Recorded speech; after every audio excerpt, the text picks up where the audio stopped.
های گایز، به ویدیو جدید من خوش اومدید. من برای استارت روزم حتما باید قهوه بخورم، چون تا قهوه نخورم لود نمیشم و نمیتونم به کارم برسم. قهوه رو خوردم و شروع کردم اتاقم مرتب کردم، چون خونه تنها بودم. به سرم زد یه میکاپ هالووینی بزنم. یکم سرچ کردم و آسون‌ترین میکاپی رو انتخاب کردم و دست به کار شدم.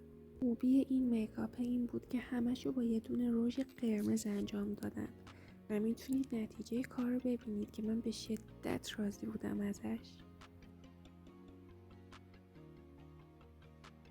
بعدش از فاز هالووینی در اومدم و شدم همون یلدای همیشگی. نهار مورد علاقم رو خوردم و یه قسمت از سریال مورد علاقم رو دیدم.